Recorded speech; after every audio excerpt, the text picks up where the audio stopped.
Bonjour, je suis Lucie Hennequin, je suis journaliste politique au HuffPost et je vais vous parler de la visite présidentielle d'Emmanuel Macron à Vichy.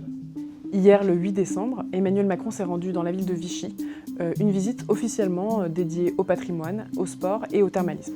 Mais sur place, le président de la République s'est rendu dans le Parc des Sources, un quartier chargé d'histoire puisque réquisitionné par le régime de Pétain entre 40 et 44. Alors que la question mémorielle n'était pas au programme, le chef de l'État s'est exprimé sur cette période de l'histoire. Cette histoire, ça n'est pas à Vichy seul de la porter, c'est l'histoire de la France.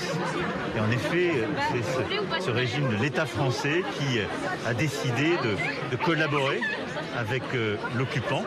Et je pense qu'il faut aussi qu'on accompagne la ville de Vichy dans les combats qui sont les siens pour son avenir. Ce symbole est fort puisque depuis 1959 et le général de Gaulle, aucun président de la République sous la 5e en exercice ne s'était exprimé sur cette question de la mémoire à Vichy. Ce que le maire actuel et ses prédécesseurs réclamaient depuis plusieurs années. Nous avions rencontré Frédéric Aguilera en mars dernier à Vichy. Voici ce qu'il nous disait. Trop souvent, quand on entend la petite musique de nos dirigeants ou des instances nationales, quand on entend gouvernement de Vichy, quand on entend régime de Vichy, quand on entend Vichy tout court pour parler de cette période-là, il y a un côté, c'était Vichy, donc c'était pas la France. La France, nous, on s'en lave les mains de ce qui s'est passé à cette époque-là.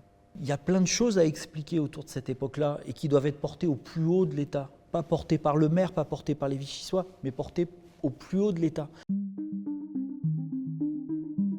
Pour le maire de la ville, qui se bat pour qu'on n'utilise plus l'expression « régime de Vichy », mais qu'on lui préfère « régime de Pétain », cette présence du président de la République est un pas important. Ce déplacement intervient dans un contexte politique également, puisqu'il y a quelques jours, Éric Zemmour lançait sa campagne à Villepinte. À plusieurs reprises dans le passé, le candidat d'extrême droite avait tenu des propos polémiques, notamment sur Vichy et les Juifs, des propos auxquels Emmanuel Macron a tenu à répondre sur France Bleu. Cette histoire, nous l'avons vécue, elle est écrite par les historiennes et les historiens. Et c'est une bonne chose de s'y tenir.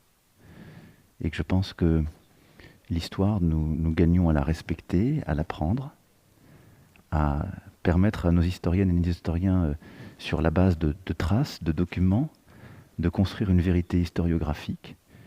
Et gardons-nous de la manipuler, de l'agiter, de la revoir. À Vichy aujourd'hui, aucun musée, aucune plaque, rien n'indique que le gouvernement de Pétain s'était installé ici entre 40 et 44. Peut-être que ce geste d'Emmanuel Macron, cette visite, ces mots, vont permettre enfin à la ville de passer de la mémoire à l'histoire.